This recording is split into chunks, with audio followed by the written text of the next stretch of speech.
Hello friend, एक बार फिर से बहुत बहुत स्वागत है आप सभी का आपका अपना यूट्यूब चैनल मेजर टारगेट पर। तो फ्रेंड आज हम जो है ना फाइनली क्लास 10 के साइंस यानी कि विज्ञान का जो है ना यहाँ पे शॉर्ट टाइप पर्सन लघु उत्तरीय पर्सन को बताएंगे। इसमें हम लोग जो है ना 10 most important guess subjective type question को लेके आ चुके हैं। ठीक है, अगर आप ये सभी क्वेश्चन को पढ़ लेते अच्छी तरीके से याद कर लेते हैं ना तो आपके फाइनल एग्जाम में ये 10% में से जो है ना काफ़ी सारे पर्सन आपके बोर्ड एग्जाम में 100% लड़ेगा ही लड़ेगा। यानी कि इस वीडियो से जो है ना दोस्तों आपके एग्जाम में 10 नंबर पक्का होने वाला है, इसलिए क्लास को बिल्कुल शुरू से लेकर आखिरी तक जरूर कीजिएगा। ठीक है, ये सभी प्रश्न जो है ना गत वर्ष में काफी बार पूछा जा चुका है, इसलिए आज के इस वीडियो में जो है ना दोस्तों ये 10 प्रश्न हम जो है ना आपके लिए गेस किए हुए हैं। ठीक है, तो क्लास काफी इंपॉर्टेंट है, क्लास को बिल्कुल शुरू से लेकर आखिरी तक जरूर कीजिएगा। तो फ्रेंड फटाफट से वीडियो को लाइक कर दीजिएगा और दोस्तों चैनल पर नए हैं ना तो प्लीज़ दोस्तों चैनल को सब्सक्राइब कर लीजिएगा, साथ में नोटिफिकेशन बेल आइकन आएगा, इसे प्रेस करके जो है ना ऑल पर जरूर सेलेक्ट कर लीजिएगा। ठीक है, और यहाँ पे एक एक क्वेश्चंस को यहाँ पे जो है ना बारीकी से समझाने का कोशिश करेंगे, इसलिए क्लास को बिल्कुल शुरू से लेकर आखिरी तक कंसंट्रेट होकर देखते हुए जाना है। ठीक है, तो चलिए दोस्तों फटाफट से यहाँ पे क्लास को लाइक कर दीजिए, चैनल पर नए हैं तो चैनल को सब्सक्राइब कर लीजिएगा। ठीक है, और उससे पहले जो भी विद्यार्थी अभी तक हमारे व्हाट्सएप ग्रुप में नहीं जुड़े हैं तो जल्दी से आप फटाफट से मेरा व्हाट्सएप नंबर को नोट कीजिए। मेरा व्हाट्सएप नंबर है 6206076569। ठीक है, और दोस्तों आप व्हाट्सएप ग्रुप में जुड़ जाइए, आपको जो है ना ये सभी पीडीएफ जो है ना हम आपको फ्री ऑफ कॉस्ट प्रोवाइड कराएंगे अपने वेबसाइट से। ठीक है, यहाँ पे जो भी क्लास सब्जेक्टिव टाइप का कराएंगे ना तो वहाँ पे आपको पीडीएफ भी डाउनलोड करने के लिए बता देंगे। वीडियो के लास्ट में बताया जाएगा कि आप क्लास 10 के जो भी यहाँ पे सब्जेक्टिव टाइप गेस क्वेश्चंस बताएंगे उसका पीडीएफ आप कैसे फ्री ऑफ कॉस्ट डाउनलोड कर सकेंगे, हम आपको लाइव प्रूफ बताएंगे। ठीक है, तो क्लास को बिल्कुल शुरू से लेकर आखिरी तक जरूर कीजिएगा। ठीक है, तो चलिए दोस्तों देखते हैं यहाँ पे आज का जो फर्स्ट पर्सन है ना आपके बोर्ड एग्जाम में काफी इंपॉर्टेंट बोर्ड एग्जाम के लिए पूछे जाएंगे। आपके बोर्ड एग्जाम में प्रश्न एक रहा है कि आपको बताना है कि प्रकाश के अपवर्तन के नियमों को लिखे। काफी इंपॉर्टेंट है। ठीक है, गत वर्ष में काफी बार पूछा जा चुका है। एक तो पूछे जाते हैं कि प्रकाश के परावर्तन के नियमों को लिखे, और एक प्रश्न ये भी पूछे जाते हैं कि प्रकाश के अपवर्तन के नियमों को लिखे। काफी इंपॉर्टेंट है। ठीक है, तो चलिए दोस्तों इसका जो है ना कुछ इस प्रकार नियम लिखेंगे। सबसे पहले यहाँ पे आपको उत्तर लिख देना पड़ेगा। उत्तर के बाद यहाँ पे देखिएगा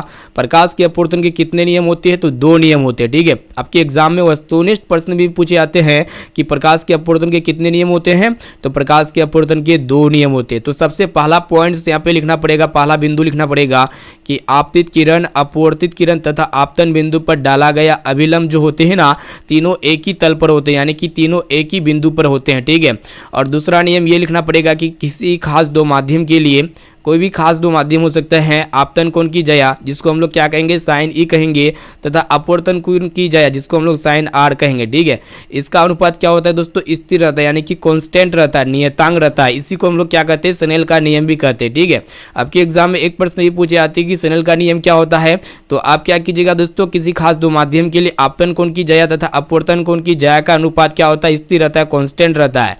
इसी को हम लोग क्या कहेंगे, स्नेल का नियम कहते हैं। यही अपवर्तन का दूसरा नियम है। प्रकाश के अपवर्तन के 2 नियम होते हैं। तो पहला नियम यह है, देखिएगा ये जो आपतित, देखिएगा दोस्तों ये जो आपतित किरण है, यहाँ पे जो आपतित किरण है और ये जो अपवर्तित किरण है, ठीक है, और आपतन बिंदु पर डाला गया जो अभिलंब होते हैं ना, ये तीनों जो होते हैं एक ही बिंदु पर होते हैं। ठीक है, एक ही तल पर होते हैं।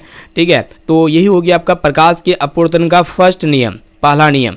पहला नियम ये होता है कि आपतित किरण तथा अपवर्तित किरण तथा अभिलंब पर डाला गया जो आपका बिंदु होते हैं, यानी कि यहाँ पे इसका जो तीनों एक ही बिंदु पर होते हैं, आपतित किरण, अपवर्तित किरण तथा आपतन बिंदु पर डाला गया अभिलंब क्या होते हैं दोस्तों, तीनों एक ही बिंदु पर होते हैं। और दूसरा नियम यह है कि किसी खास 2 माध्यम के लिए आपतन कोण की जया जिसको हम लोग क्या कहेंगे साइन आई कहेंगे, और दूसरा होता है अपवर्तन कोण की जया जिसको हम लोग क्या कहेंगे साइन आर कहेंगे। ठीक है, इसका जो मतलब अनुपात होता है, क्या होता है, कांस्टेंट होता है। कहने का अर्थ है हम लोग क्या करते हैं दोस्तों, ये म्यू हो जाएगा आपका स्थिरांक। ठीक है, म्यू बराबर क्या होगा, साइन ई बटे साइन आर होगा। यानी कि जो आपका ये दूसरा नियम है स्नेल का नियम का, सॉरी प्रकाश के अपवर्तन का जो दूसरा नियम है ना जिसको हम लोग स्नेल का नियम भी कहते हैं, यानी कि म्यू बराबर क्या हो जाएगा, साइन ई बटे साइन आर। ये कांस्टेंट रहता है। ठीक है, इसको अच्छी तरीके से याद कर लीजिए, और इसका फिगर भी जो है ना कुछ इस प्रकार बना सकते हैं। काफी सिंपल फिगर है। चलिए देखते हैं यहाँ पे नेक्स्ट क्वेश्चन। और यहाँ पे ऊपर वाला जो होता है ना दोस्तों विरल माध्यम होता है, और नीचे वाला क्या होता है, सघन माध्यम, यानी कि हवा वाला माध्यम है, और ये आपका पानी वाला माध्यम है। ठीक है, कांच भी हो सकते हैं। चलिए देखते हैं यहाँ पे दूसरा नंबर प्रश्न की तरफ बढ़ चलती है, जो कि बहुत इंपॉर्टेंट आपके बोर्ड एग्जाम के लिए। ठीक है, तो इस प्रश्न को भी अच्छी तरीके से याद कर लीजिएगा। तो फ्रेंड प्रश्न ये रहा है कि आपको बताना है कि प्रिज्म से होकर प्रकाश के अपवर्तन का किरण आरेख खींचिए। ठीक है, तो इसका उत्तर में कुछ इस प्रकार किरण आरेख खींच लेना है। सबसे पहले आपको क्या करना है दोस्तों, एक प्रिज्म बना लेना है। ठीक है, ग्लास प्रिज्म होगा, कांच का प्रिज्म होगा, देख सकते हैं ये एक प्रकार का प्रिज्म है। और इससे क्या करना है दोस्तों, एक व्हाइट लाइट को यहाँ पे इससे अपवर्तन कराना है। ठीक है, अपवर्तन के बाद जो पर्दे पर जो 7 रंग की पट्टी प्राप्त होगी ना, देख सकते हैं यहाँ पे 7 गो रंग है। सबसे नीचे वाला जो कलर होता है आपका वायलेट होता है, यानी कि बैंगनी कलर होता है। और ये जो सबसे ऊपर वाला कलर क्या होता है दोस्तों, रेड कलर होता है, यानी कि लाल कलर होता है। और यहाँ पे बैंगनी रंग का विचलन क्या होता है, सबसे ज़्यादा होता है। और ये जो लाल रंग है ना, इसका विचलन क्या होता है, सबसे कम होता है। ठीक है, तो इस प्रकार आपको बनाना है, आपके एग्जाम में आपसे एक भी नंबर नहीं काट सकता है। ठीक है, तो सिंपल फिगर था। तो हम लोग यहाँ पे क्या कर रहे हैं कि एक व्हाइट लाइट को ले लिए हैं, इसको हम लोग प्रिज्म से अपवर्तन कराएंगे तो पर्दे पर 7 रंग की पट्टी प्राप्त होती है, जिसको हम लोग क्या कहेंगे, वर्णपट भी कहते हैं और स्पेक्ट्रम भी कहते हैं। ठीक है, और पर्दे पर जो 7 रंग की पट्टी प्राप्त होती है ना, जिसमें से 7 गो कलर होता है, वायलेट होता है, इंडिगो होता है, ब्लू होता है, ग्रीन होता है, येलो होता है, ऑरेंज होता है, रेड होता है। तो जिनमें ये जो वायलेट कलर होता है यानी कि बैंगनी कलर होता है ना, इसका विचलन क्या होता है, सबसे ज़्यादा होता है। और दोस्तों ये जो रेड कलर होता है, इसका झुकाव क्या होता है, सबसे कम होता है। यानी कि प्रिज्म से होकर प्रकाश के अपवर्तन का ये आरेख हो गया ना।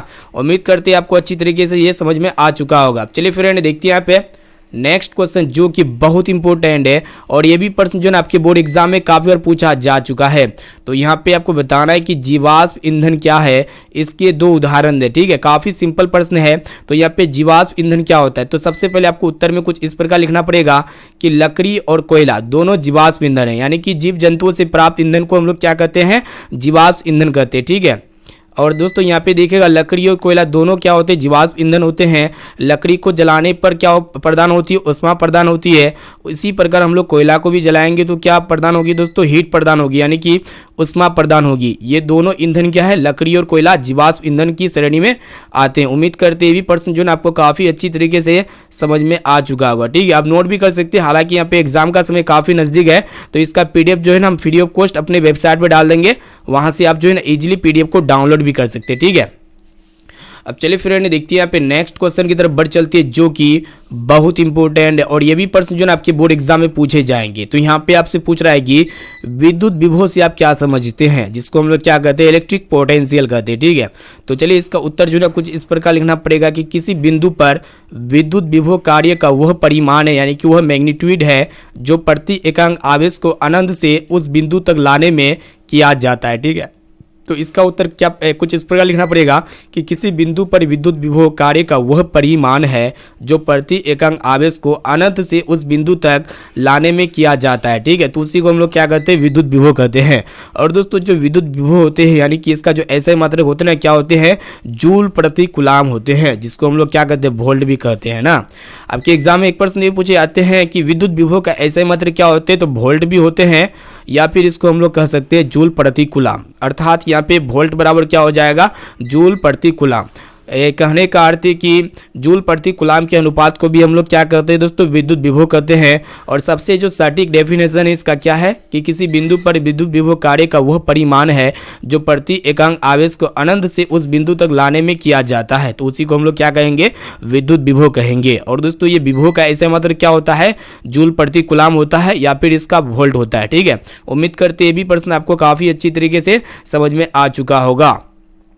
अब चलिए फ्रेंड देखते हैं यहाँ पे नेक्स्ट क्वेश्चन की तरफ बढ़ चलती है, जो कि बहुत इंपॉर्टेंट है और ये भी प्रश्न जो है आपके बोर्ड एग्जाम में पूछे जाएंगे। यहाँ पे आपसे पूछ रहा है कि फ्लेमिंग का बाम हस्त नियम को लिखे और समझाइए। कहने का अर्थ है जो फ्लेमिंग का जो बाएं हाथ का नियम है ना, उसी को लिखना है। ठीक है, तो चलिए दोस्तों इसका उत्तर जो है कुछ इस प्रकार हमको लिखना है, यदि हम बाएं हाथ की 3 उंगलियों, बाम हस्त मतलब होता है बाएं हाथ, यानी कि यदि हम बाएं हाथ की 3 उंगलियों अंगूठा, तर्जनी और माध्यमा को एक दूसरे के लंबवत इस प्रकार फैलाए कि तर्जनी चुंबकीय क्षेत्र की दिशा और माध्यमा चालक में प्रभावित धारा की दिशा और दर्शाए तथा चालक पर लगने वाले बल की दिशा अंगूठे की दिशा में होती है। ठीक है, तो वही होता है आपका फ्लेमिंग का बाम हस्त नियम। तो यहाँ पे देख सकते हैं बाम हस्त नियम क्या होता है, ये जो अंगूठा होता है ना दोस्तों, अंगूठा और तर्जनी और माध्यमा को हम इस प्रकार फैलाएंगे, कुछ इस प्रकार फैलाएंगे।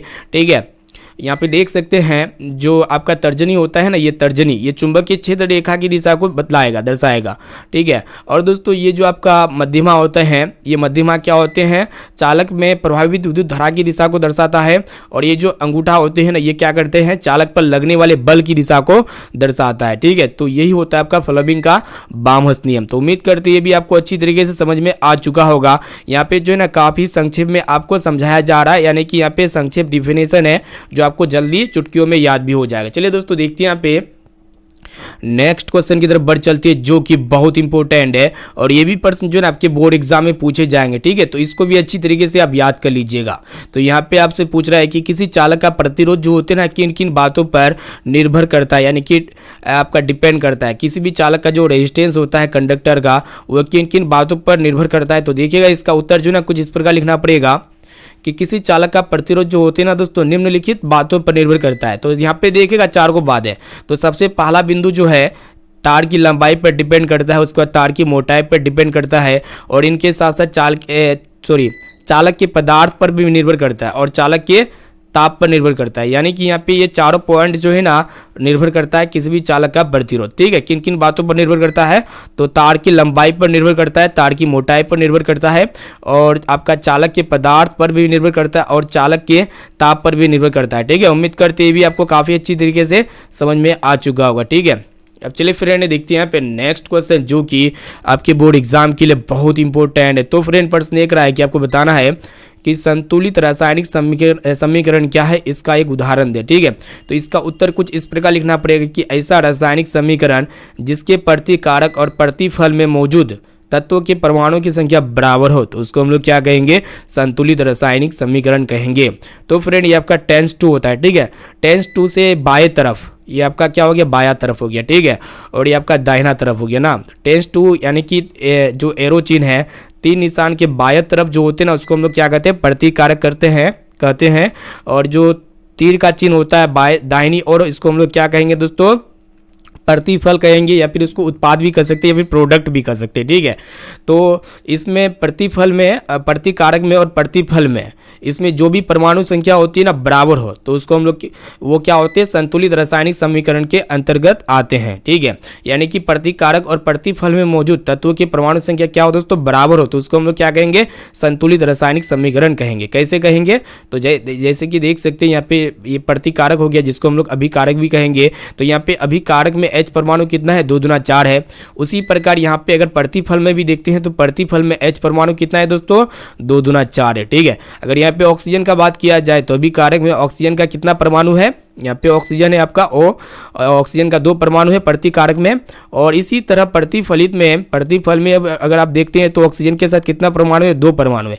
तो यहाँ पे भी 4 परमाणु है हाइड्रोजन का और यहाँ पे भी 4 परमाणु है हाइड्रोजन का और यहाँ पे ऑक्सीजन का 2 परमाणु है, तो यहाँ पे ऑक्सीजन का भी 2 परमाणु, यानी कि ये संतुलित रासायनिक समीकरण है, यानी कि बैलेंस केमिकल इक्वेशन है, ठीक है। उम्मीद करते हुए आपको अच्छी तरीके से समझ में आ चुका होगा, ठीक है। चलिए देखते हैं यहाँ पे नेक्स्ट क्वेश्चन की तरफ बढ़ चलती है जो कि बहुत इंपॉर्टेंट है। तो फ्रेंड ये भी प्रश्न जो है आपके बोर्ड एग्जाम में पूछे जाएंगे, ठीक है। प्रश्न एक रहा है कि आपको बताना है कि सूचक क्या है, एक सूचक का नाम लिखिए जिसको हम लोग क्या कहते हैं, इंडिकेटर कहते हैं, ठीक है। तो चलिए इसका उत्तर जो है कुछ इस प्रकार लिखना पड़ेगा कि सूचक वैसे पदार्थ होते हैं जो अल्प मात्रा में उपस्थित होने पर भी अम्लीय, क्षारीय, उदासीन घोलों में अलग अलग रंग या गंध उत्पन्न करते हैं, ठीक है। और ये रंग परिवर्तन द्वारा किसी अभिक्रिया की समाप्ति को सूचना देते हैं। कहने का अर्थ सूचक क्या होते हैं, किसी भी अम्लीय, क्षारीय या फिर उदासीन होने का पता चलता है, उसी को हम लोग क्या कहेंगे, संक्षेप में कहा जाए तो किसी भी अम्लीय, क्षारीय, उदासीन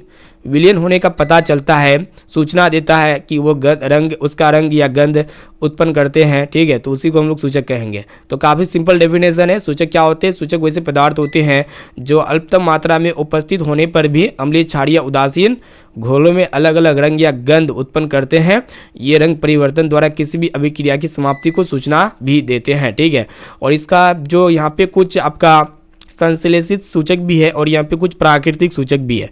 जैसे कि संश्लेषित सूचक के क्या क्या उदाहरण हो सकते हैं, जैसे कि आपका लिटमस हो गया, मिथाइल ऑरेंज हो गया, उसके बाद यहाँ पे और भी हो गया। और इनके साथ साथ ये जो होते हैं ना, हल्दी का रस, आपका चुकंदर का रस और यहाँ पे लाल गोभी के रस, ये सभी क्या होते हैं, प्राकृतिक सूचक के उदाहरण होते हैं। ठीक है, तो इस तरह लिखिए, आपके एग्जाम में जो है ना आपसे एक भी नंबर नहीं काट सकता है, फुल मार्क्स मिलेंगे आपको। ठीक है, चलिए देखते हैं यहाँ पे नेक्स्ट क्वेश्चन की तरफ बढ़ चलते हैं, जो कि बहुत इंपॉर्टेंट है।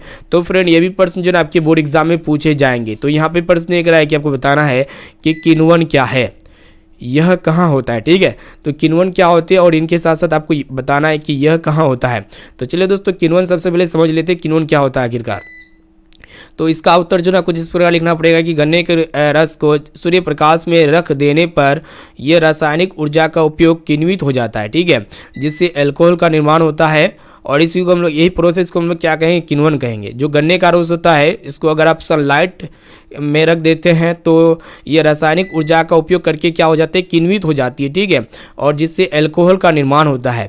व्यापारिक विधि में एथेनॉल को चीनी के किण्वन द्वारा प्राप्त किया जाता है। ठीक है, व्यापारिक विधि से एथेनॉल को हम लोग किसके, चीनी के किण्वन के द्वारा हम लोग प्राप्त कर सकते हैं। एथेनॉल को किसके, कौन सा विधि से प्राप्त कर सकते हैं, चीनी के किण्वन के द्वारा प्राप्त कर सकते हैं। ठीक है, तो काफ़ी सिंपल प्रश्न है। तो किण्वन क्या होते हैं, जो गन्ने का रस होता है, इसको सूर्य प्रकाश की उपस्थिति में रखेंगे तो ये रासायनिक ऊर्जा का उपयोग करके किण्वित हो जाते हैं, जिससे अल्कोहल का निर्माण होता है। और व्यापारिक विधि में एथेनॉल को चीनी के किण्वन के द्वारा प्राप्त किया जाता है। ठीक है, उम्मीद करते हैं ये भी आपको जो है ना काफ़ी अच्छी तरीके से समझ में आ चुका होगा। अब चलिए फ्रेंड देखते हैं यहाँ पे 10 नंबर प्रश्न, जो कि बहुत इंपॉर्टेंट है। ये भी प्रश्न जो है आपके बोर्ड एग्जाम में पूछे जाएंगे। तो यहाँ पे प्रश्न एक रहा है कि पैरामेसियम में भोजन कैसे पहुँचता है। ठीक है, तो जो पैरामेसियम होता है ना, इसमें भोजन कैसे पहुंचता है वही आपको बताना है। ठीक है, तो चलिए दोस्तों, इसका उत्तर जो ना कुछ इस प्रकार लिखना पड़ेगा। जो पैरामेसियम होते हैं यह क्या होते हैं, एक कोशिकीय जीव होते हैं। क्या होते हैं, यह एक प्रकार का एक कोशिकीय जीव होते हैं। इसकी कोशिका एक निश्चित आकार का होता है। जो पैरामेसियम होते हैं, इसका जो कोशिका होता है एक निश्चित आकार का होता है तथा भोजन एक विशिष्ट स्थान से ही ग्रहण किया जाता है। ठीक है, जो पैरामेसियम होते हैं, ये भोजन जो होते हैं ना दोस्तों, एक विशिष्ट स्थान से ही ग्रहण करते हैं। भोजन इस स्थान तक पक्षियाप की गति द्वारा पहुंचता है। आपके एग्जाम में पूछे जा सकते हैं कि पैरामेसियम जो होते हैं इसका भोजन कौन से माध्यम से पहुंचता है, तो पक्षियाप की गति के द्वारा पहुंचता है। जो कोशिका की पूरी सतह को ढके ढके होते हैं। ठीक है, जो कोशिका का जो पूरा सतह होते हैं ना दोस्तों, उसको क्या होते हैं, ढके होते हैं। तो उम्मीद करते हैं भी प्रश्न आपको जो है ना समझ में आ चुका है। तो यहाँ पे जो है ना फाइनली क्लास 10 के साइंस का यहाँ पे जो है ना हम आपको 10 जो है ना शॉर्ट टाइप यानी कि लघु उत्तरीय प्रश्न को बता चुके हैं, जो आपके बोर्ड एग्जाम में 100% पूछे जाएंगे। ठीक है, तो इसीलिए एक एक क्वेश्चन को जो है ना यहाँ पे आप अच्छी तरीके से याद कर लेते हैं, तो आपके एग्जाम में जो है ना साइंस में आपसे एक भी प्रश्न नहीं छूटेगा लघु उत्तरीय प्रश्न में। ठीक है, ऐसे में तो यहाँ पे हम सब्जेक्टिव ऑब्जेक्टिव टाइप सभी तरह का प्रश्न आपको पढ़ाते रहते हैं, तो ये सभी प्रश्न को भी आप अच्छी तरीके से पढ़ लीजिएगा। और दोस्तों, इसका नोट जो है ना फ्री ऑफ कॉस्ट देंगे, क्योंकि यहाँ पे समय बहुत कम है, इसीलिए यहाँ पे जो है ना आपको यहाँ पे नोट वगैरह नहीं करना है। तो यहाँ पे इसका पीडीएफ हम आपको फ्री ऑफ कॉस्ट देंगे।